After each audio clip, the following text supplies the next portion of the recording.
Hello friends, मैं आयुष, मैं आप सबका इस ज्ञान गंगा यूट्यूब चैनल में स्वागत करता हूं। देखिए, आज है संडे और संडे को हम पढ़ते हैं करंट अफेयर्स। तो करंट अफेयर्स का दो सीरीज आता है, पहला राष्ट्रीय और दूसरा अंतर्राष्ट्रीय। तो जाहिर सी बात है, पहला करंट अफेयर्स हम देखेंगे राष्ट्रीय स्तर का, मतलब नेशनल, और नेशनल काफ़ी इंपॉर्टेंट न्यूज़ है तो आपको मैं बताता हूँ। दूसरा जो पार्ट आएगा इंटरनेशनल, वो भी आपको आज ही मिल जाएगा। तो चलिए आइए, पहला टॉपिक क्या है देखते हैं। देखिए, आज का पहला न्यूज़ है राज्य खाद्य सुरक्षा सूचकांक 2019-20। सबसे पहले आपको समझना होगा कि ये स्टेट लेवल पर जो फूड सिक्योरिटी इंडेक्स निकाला जाता है वो किसके द्वारा निकाला जाता है, वो निकालने वाला है फसाई। अभी आपको इसके बारे में काफ़ी डिटेल से बताऊंगा। दूसरी बात देखिए, विश्व खाद्य सुरक्षा दिवस जो 7 जून को मनाया गया था, इसी दिन फसाई ने इसका इंडेक्स जारी किया था भारत के स्तर पे, क्योंकि यहाँ पे राज्य लिखा हुआ है ना, ठीक। दूसरी बात देखिए, इसकी थीम क्या निर्धारित की गई है, खाद्य सुरक्षा सबका सरोकार, या कई जगह व्यवसाय लिखा रहेगा या बिजनेस लिखा रहेगा, तीनों एक ही बात है। अलग अलग जगह अलग अलग बातें लिखी हुई है, तो ध्यान रखिएगा, ठीक। अगली बात है, ये 5 आधार पर निकाला जाता है इसका रैंक, और रैंक जो निकाला गया है बेसिकली वो बड़े राज्यों का, छोटे राज्यों का और एक यूनियन टेरिटरीज का। तो तीनों का आपसे सवाल पूछा जा सकता है कि पहला रैंक किसका था। तो देखिए, बड़े राज्यों में कौन बड़ा है, गुजरात, दूसरे नंबर पे तमिलनाडु, तीसरे नंबर पे महाराष्ट्र। किंतु अगर छोटे राज्यों में आप देखेंगे तो गोवा पहले नंबर पे है, उसके बाद मणिपुर है, उसके बाद मेघालय है। यूनियन टेरिटरी में आप याद रखेंगे चंडीगढ़ सबसे ज़्यादा इम्पोर्टेंट है, क्योंकि यही पहले नंबर पे है। तो आपको याद क्या रखना है, चंडीगढ़, दूसरा गुजरात, बाकी ये गोवा याद ही रहेगा। यहाँ जी से गुजरात, जी से गोवा, ठीक है। पूछेगा तो पहला ही पूछेगा, ठीक। अगली बात देखिए, फसाई के बारे में थोड़ी बहुत आपको जानकारी होनी चाहिए। तो फसाई के लिए बोला जाता है, सबसे पहले इसका फुल फॉर्म आपको पता होना चाहिए, food safety standards authority of India, ठीक है। 2011 से ये काम कर रहा है, अगस्त के आसपास, 2011 अगस्त में। हेडक्वार्टर इसका न्यू दिल्ली में है। केंद्रीय स्वास्थ्य और परिवार कल्याण मंत्रालय के अंतर्गत ये आकर काम कर रहा होता है। इसका वर्तमान अध्यक्ष अभी हैं आशीष बहुगुणा, जरूर याद रखिएगा इनको, ठीक है। अगली बात, एयरटेल पेमेंट बैंक ने सुरक्षा वेतन खाता लॉन्च किया। तो सबसे पहले दोनों इन चीज़ों को समझना पड़ेगा आपको कि सुरक्षा वेतन खाता क्या है, और दूसरा बात देखेंगे एयरटेल पेमेंट बैंक। तो यहाँ पे एक शब्द उठाऊंगा मैं, पेमेंट बैंक क्या होता है, दूसरा देखेंगे कि सुरक्षा वेतन खाता क्या होता है। दोनों बातों को समझ आता हूँ। तो सबसे पहली चीज़ आप समझिए पेमेंट बैंक के बारे में। पेमेंट बैंक बोल रहा है कि बैंकिंग की ही न्यू मॉडल है। जैसे आप लोग देखते होंगे state bank, Punjab national bank, इस तरह से, तो जो भी बैंकिंग है उसी का एक नया मॉडल माना जाता है इसको। दूसरी बात, थोड़ी ये बैंक से अलग होती है। कैसे, यहाँ पे देखिए, यहाँ पैसा जमा कर सकते हैं, बैंक में भी करते हैं। यहाँ पे ऋण नहीं ले सकते हैं, बैंक में आप ऋण ले सकते हैं, लोन ले सकते हैं। यहाँ पे बोला जा रहा है कि मैक्सिमम जमा 1 लाख रुपया तक ही आप कर सकते हैं, वहाँ पे आप ज़्यादा कर सकते हैं, ठीक है। दूसरी बात, यहाँ पे आपको डेबिट कार्ड मिल जाएगा, बैंक में भी डेबिट कार्ड मिल जाएगा, बैंक में आपको क्रेडिट कार्ड भी मिल जाएगा, लेकिन ये क्रेडिट कार्ड इशू ही नहीं करेगा, तो मिलने का तो कोई सवाल ही नहीं है, ठीक है। अगली बात देखेंगे, यहाँ पे नेट बैंकिंग की सुविधाएं दी हुई, साथ साथ रेमिटेंस की भी सुविधाएं दी गई है। तो ये तो था पेमेंट बैंक। जैसे आप देखेंगे पेटीएम भी एक पेमेंट बैंक है। तो ये सारी चीज़ें जो भी आपका ऐप चला रहे हो, या इधर एयरटेल पेमेंट बैंक हो या आपका अभी पेटीएम पेमेंट बैंक हो, तो पेमेंट बैंक के बारे में इतनी जानकारी थी। अब आप समझिए इससे इसका कैसे लिंकअप है। सुरक्षा वेतन खाता जो अभी बता रहा था आपको, वो देखिए एमएसएमईज को बेनिफिट पहुंचाने के लिए ऐसा किया गया। अब पूछोगे एमएसएमई क्या है, पिछली बार मैं बताया था, micro small and medium enterprises, ठीक है। तो ये होता है एमएसएमई। एक्चुअली यहाँ पे क्या करना है, कैशलेस भुगतान को बढ़ावा देने के लिए ऐसा किया जा रहा है, क्योंकि आपको पता होगा अभी कोविड-19 के दौर में कोई करेंसी को भी जनरली लेना नहीं चाहते अपने हाथों में, ठीक है, टच करने से भी। तभी ऑफिस के पेपर को भी सैनिटाइज किया जा रहा है। तो ये सारी चीज़ें हैं, इसी वजह से ये चीज़ लाया गया है। तो आप लोग से भी उम्मीद करता हूँ कि ज़रूर आप लोग भी अपना पेमेंट ऑनलाइन ही करते होंगे शॉप पे, ऐसा ही करना चाहिए फिलहाल। अगली न्यूज आप देखिए, काफ़ी इंपॉर्टेंट है, हद से ज़्यादा, और ये क्वेश्चन कहीं ना कहीं आ ही जाएगा। क्या है, गरीब कल्याण रोजगार अभियान। तो एक एक करके समझिए। सबसे पहले गरीब कल्याण रोजगार अभियान के बारे में आपको बताऊं तो ये शुरुआत कहाँ से किया गया। इसकी शुरुआत हुई है बिहार से।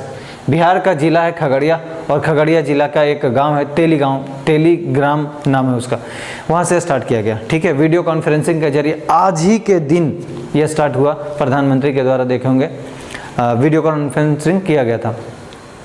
अब मैं आपको बताता हूँ ये क्यों शुरू किया गया। नाम क्या है? गरीब कल्याण। तो गरीबों का कल्याण के लिए, गरीबों की आजीविका के लिए। अच्छा, गरीबों की आजीविका के लिए क्यों? क्या गरीबों को दिक्कत है? हमेशा दिक्कत होता है, लेकिन वर्तमान में और भी ज़्यादा दिक्कत है ड्यू टू कोविड-19। आपको पता होगा बहुत सारे प्रवासी श्रमिक जो थे वो वापस चले गए। जिस जिले में प्रवासी श्रमिकों की संख्या 25,000 से ज़्यादा है, उस जिले को इस लिस्ट में शामिल किया गया है।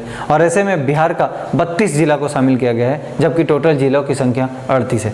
समझ पा रहे हैं? और एक्चुअली बिहार में थोड़ा आप समझ जाइएगा, चुनाव भी है, तो इन सब के मद्देनज़र रखते हुए ये सारी चीज़ें की जा रही है। अभी देखिए क्यों, इसका जवाब देता हूँ। ग्रामीण हिस्सों में नागरिकों को आजीविका की सहायता देने के लिए। दूसरी बात है, कहाँ स्टार्ट किया गया? पूरे भारत में नहीं, सिर्फ 6 राज्यों में, सिर्फ 6 राज्यों में। और वो 6 राज्यों में पहले नंबर पे बिहार, फिर झारखंड, उड़ीसा, यूपी, एमपी, राजस्थान, यही 6 राज्य हैं। ठीक, इस 6 राज्यों में से देखेंगे तो टोटल 116 जिलों को चुना गया है। इस जिलों में अगर देखेंगे तो बिहार से 32 जिला को चुना गया है, जबकि बिहार में कुल जिलों की संख्या 38 है। अगली बात देखिए, झारखंड से मात्र 3 जिले को उठाया गया। वहीं उड़ीसा से देखेंगे 4 जिले हैं, यूपी से 31 जिले हैं, एमपी से 24 जिले हैं और राजस्थान के 22 जिले हैं। ऐड कीजिएगा, टोटल 116 जिले हैं। आपसे ज़रूर ये पूछा जा सकता है कि किन किन राज्यों में स्टार्ट किया गया है, तो आप ज़रूर दिमाग में रखेंगे। ऐसे तो बिहार, झारखंड, उड़ीसा एक लाइन में 3 को याद रख लीजिए, दूसरा यूपी, एमपी, राजस्थान एक साइड से याद रख लीजिए, आसानी से हो जाएगा। अब देखिए क्या पैमाना तय किया गया, तो बोला गया कि जिस जिले में 25,000 से अत्यधिक श्रमिक वापस आए हैं, उन्हीं जिलों को टारगेट किया गया है।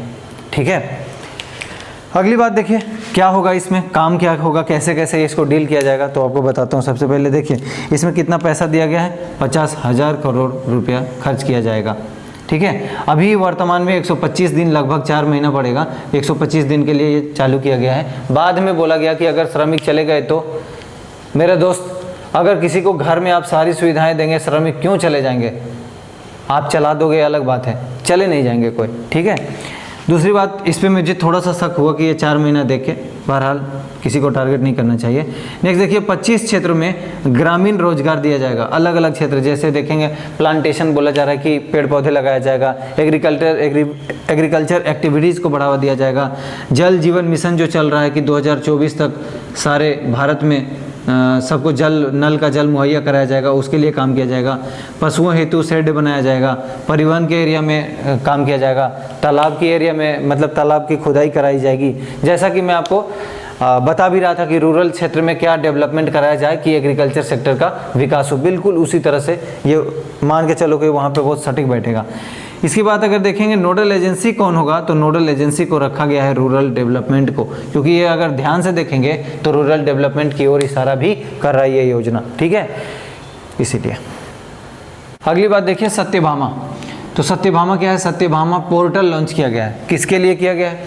पहली बात इसमें लिखा हुआ है साइंस टेक्नोलॉजी योजना फॉर आत्मनिर्भर, ये शब्द को पकड़ लीजिए, भारत इन माइनिंग एडवांसमेंट। अभी देखिए आपको बताया था कि आत्मनिर्भर भारत अभियान नरेंद्र मोदी के द्वारा चलाया गया, जिसमें 20 लाख करोड़ रुपया अर्थात भारत के जीडीपी का लगभग 10% दिया गया पैसा। तो इसी के तहत, जैसे लिखा हुआ है ना आत्मनिर्भर भारत, इसका मतलब इसी के तहत एक नया चीज़ जो शुरू किया गया, क्या है? सत्यभामा। तो पहली बात तो ये क्लियर हो गया। अब यहाँ पे इसके फुल फॉर्म में सत्यभामा का साइंस टेक्नोलॉजी योजना फॉर आत्मनिर्भर भारत इन माइनिंग एडवांसमेंट, इसका मतलब माइनिंग के क्षेत्र में किया जाएगा। अगली लाइन पढ़िए, कोयला खनन क्षेत्रों में आत्मनिर्भरता को बढ़ाने के लिए लाया गया है। समझ पा रहे हैं? तो इसीलिए मैं बोल रहा हूँ इसका फुल फॉर्म भी अगर पता होगा तो भी आप पकड़ लेंगे कि किस एरिया की बात हो रही है। इसे नीति आयोग के पोर्टल एनजीओ दर्पण से भी जोड़ा जाएगा। एक एनजीओ है दर्पण, एनजीओ का मतलब होता है नॉन गवर्नमेंटल ऑर्गेनाइजेशन। ठीक है, पता ही होगा वैसे, गवर्नमेंटल ऑर्गेनाइजेशन। ठीक, अगली बात देखिए, नेक्स्ट न्यूज की आपके सामने RIL that is Reliance industries limited. यहाँ पे देखेंगे 150 बिलियन डॉलर मूल्य की भारतीय कंपनी बन गई है। पूरी दुनिया को घाटा हो सकता है, रिलायंस को नहीं हो सकता भाई। रिलायंस काफ़ी भारत के अगर क्षेत्र में कहूँ तो काफ़ी चौकन्ना और काफ़ी समझदारी से बिजनेस करने वाला कंपनियों में से एक है। यहाँ पे देखिए हुआ क्या एफडीआई इन्होंने प्रत्यक्ष विदेशी निवेश जो होता है उसको बहुत ज़्यादा उन्होंने प्राप्त किया। कैसे? वर्तमान समय में RIL मतलब रिलायंस इंडस्ट्रीज लिमिटेड अपना शेयर 10% किसको दे दिया है? फेसबुक को बेच दिया। दूसरी बात, मुबाडाला, ये एक्चुअली अबू धाबी की एक कंपनी है, उसको भी उनने कुछ शेयर बेच दिए हैं। ऐसे में पूछा जा सकता है हाल ही में किस कंपनी का शेयर फेसबुक ने खरीदा? आंसर क्या करेंगे? RIL। या फिर बोलेंगे कि इस कंपनी कौन से देश की कंपनी ने RIL में लगाया है, तो फेसबुक भी बोल सकते हैं, मुबाडाला भी बोल सकते हैं जो अबू धाबी की कंपनी है। अगली बात देख लीजिए यहीं पे, भारत का पहला गैस ट्रेडिंग प्लेटफॉर्म लॉन्च किया गया। क्या बोल रहा हूँ? पहला गैस ट्रेडिंग प्लेटफॉर्म। तो जब भी पहला कुछ लग जाए जरूर आप समझना, वो इम्पोर्टेंट है। तो पहली बात देखिए, भारतीय ऊर्जा विनिमय मतलब इंडियन एनर्जी एक्सचेंज के द्वारा ये मॉनिटर किया जाएगा। ठीक है। अगली बात देखिए, उद्घाटन कौन किया? धर्मेंद्र प्रधान। क्यों भाई? क्योंकि यही हैं पेट्रोलियम और नेचुरल गैस मिनिस्टर। ठीक। अगली बात देखिए, IEX मतलब भारतीय ऊर्जा विनिमय के बारे में कुछ बात। तो सबसे पहले ये कब आया? 2008 से चल रहा है। हेडक्वार्टर इसका भी पूछ सकता है, दिल्ली बता दीजिएगा। केंद्रीय विद्युत नियामक आयोग द्वारा ये रेगुलेट किया जा रहा है। ठीक है। तो फिलहाल ये पूछा जाएगा कि भारत का पहला गैस ट्रेडिंग प्लेटफॉर्म लॉन्च किया और करने वाला कौन है? भारतीय ऊर्जा विनिमय। ठीक है। अगली बात यहाँ पे देखिए, 500 साल पुराना, ठीक है, मंदिर मिला है। कहाँ पे? महानदी। तो महानदी के क्षेत्र में मिला है, इसका मतलब सबसे पहले आपको समझना होगा कि उस मंदिर का नाम क्या है। नाम है गोपीनाथ देवा मंदिर। ठीक। सबसे ऊंची मंदिर को यहाँ पे मस्तका कहा जाता था। ठीक। और वही थोड़ा सा पानी में डूबा हुआ मस्तका दिख भी रहा है वर्तमान समय में। ठीक है। अब देखिए महानदी के बारे में तो आपको पता होगा कि छत्तीसगढ़ रायपुर के पास से ही निकलती है और ये उड़ीसा की तरफ जाती है, फिर बे ऑफ बंगाल में जाकर मुहाना बन जाता है बे ऑफ बंगाल में, और वहाँ पे मिल जाती है। आगे देखिएगा, हीराकुंड बांध। तो हीराकुंड बांध इसी नदी के ऊपर बना हुआ है, महानदी के ऊपर। आपको पता होगा ये सबसे बड़ी डैम है भारत की। ठीक। नेक्स्ट देखिए, भारत सरकार केसर और हींग के उत्पादन को बढ़ावा देना चाहता है। सबसे पहले समझिए कि केसर और हींग को बढ़ावा देना जरूरी है क्या? बिल्कुल है, क्योंकि इसका डिमांड विश्व स्तर पे बहुत ज़्यादा है, केसर का भी और हींग का भी। हींग देखेंगे 12 पौधा है, तो मतलब 12 महीना वो लगाया जा सकता है, तो उससे क्या होगा? उत्पादन को हम बढ़ा सकते हैं। दूसरी बात, केसर का उत्पादन जम्मू कश्मीर में पहले से ही भी हो रहा है। ठीक। लेकिन अगर उसका विस्तार हिमाचल प्रदेश के साइड में कर दिया जाए और उत्तराखंड के साइड में कर दिया जाए तो ऐसे में प्रोडक्शन हम बढ़ा लेंगे। ठीक। दूसरी बात, इसकी डिमांड बहुत ज़्यादा है। तीसरी बात, ये इसकी मूल्यवान वस्तु है, मतलब मसाला कह सकते हो, बहुत ज़्यादा डिमांड है और बहुत ज़्यादा प्राइस भी मिलता है। तो इसका प्रोडक्शन को अगर हम बढ़ाते हैं तो भारत के लिए क्या होगा? भारत के किसानों के लिए क्या होगा? लाभ बढ़ जाएगा, किसानों को भी और जो ट्रेड करने वाले हैं उनकी भी। ठीक। देखिए अगली, आपातकालीन क्रेडिट लाइन गारंटी योजना। क्या बोल रहा हूँ मैं? आपातकालीन क्रेडिट लाइन गारंटी योजना। ये किस लिए आया है? ये भी MSME को ऋण देने के लिए ही आया है। ठीक है। दूसरी बात, कोविड-19 से हुई नुकसान की भरपाई होगी, मतलब करेगी या होगी, जो भी कर लीजिए। अगली बात देखिए, इतना करोड़ रुपया, 14,690 करोड़ रुपया वितरित किया गया है। काफ़ी ज़्यादा अमाउंट है, लेकिन आपको पता होगा कि MSME भारत में GDP के लिए बहुत ज़्यादा योगदान देता है। और आपको पता होगा कि भारत से जो निर्यात होता है ना, उसमें MSME का बहुत ज़्यादा योगदान है। और अगर MSME ठप बैठ जाएगा तो भारत की जो इकोनॉमी है उस पर बहुत बुरा इम्पैक्ट पड़ेगा। इस वजह से MSME को बचाने के लिए बहुत सारी योजनाएं दी जा रही है, की जा रही है। अगली बात, जर्मी क्लीन। ये क्या चीज़ है?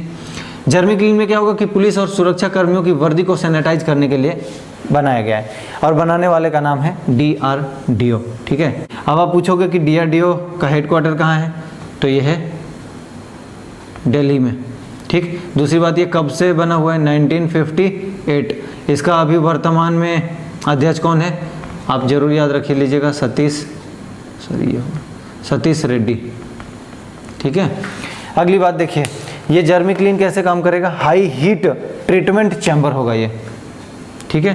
तो ड्राई हीट ट्रीटमेंट चैम्बर, तो इसमें क्या होगा कि बहुत ज़्यादा हीट उस पर दिया जाएगा और ऐसे में माना जा रहा है कि जो मतलब कपड़े जल ना जाए उससे उतना बचाते हुए, तो उससे क्या होगा कि जो भी कोविड का सिम्टम्स होंगे वो समाप्त हो जाएंगे। नेक्स्ट, 15 मिनट में ये 25 जोड़े कपड़े को सैनिटाइज कर सकता है। एक आई लैब स्टार्ट किया गया है। ये आई लैब क्या है इसको समझिए।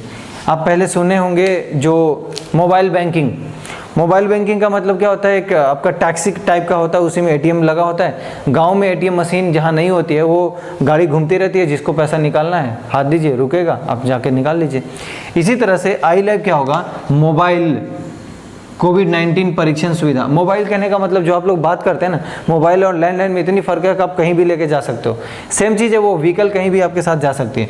तो आई लैब में यही सुविधा है कि मोबाइल कोविड-19 परीक्षण, इसका मतलब वो कहीं भी जा सकता है। तो बेसिकली रूरल एरिया में बहुत ज़्यादा बेनिफिट होगा, क्योंकि रूरल एरिया में देखेंगे उतनी हॉस्पिटल नहीं अवेलेबल होते हैं। अगली बात बता रहा है कि अन्य रोग की भी टेस्टिंग कर सकते हैं इससे, जैसे एलिजा टेस्ट होता है और ट्यूबरकुलोसिस टेस्ट होता है। आपको एक बात बताता हूँ यहीं पे, एलिजा टेस्ट किसके लिए होता है, ये भी याद रख लीजिएगा मेरे भाई, एड्स के लिए होता है, ठीक है। अगली चीज़ लास्ट, कैप्टन अर्जुन रोबोट। तो सबसे पहले रोबोट की भूमिका कोविड-19 में बहुत ज़्यादा है। क्यों ज़्यादा है, क्योंकि रोबोट को कोरोना नहीं होएगा, ठीक है।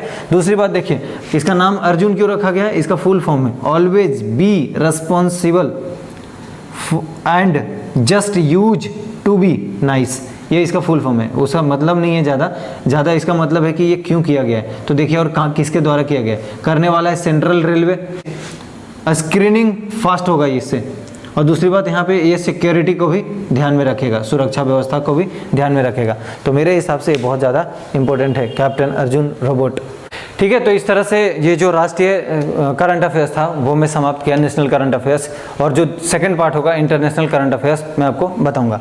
देखिए, अगर इस चैनल पे नए हैं तो बहुत सारे सब्जेक्ट मैं पढ़ाया हूँ, आप जाकर डिस्क्रिप्शन बॉक्स को चेक करेंगे, बहुत सारे सब्जेक्ट मिलेगा, जैसे ज्योग्राफी, पॉलिटी, हिस्ट्री और करंट अफेयर्स प्रति संडे को मिलता है। साइंस सेक्शन में फिजिक्स और केमिस्ट्री पूरी तरह से समाप्त कर दी गई है। मैं उम्मीद करता हूँ अगर आप देखेंगे तो आपको बहुत अच्छा लगेगा, ज़रूर जाइए, विजिट कीजिए। धन्यवाद।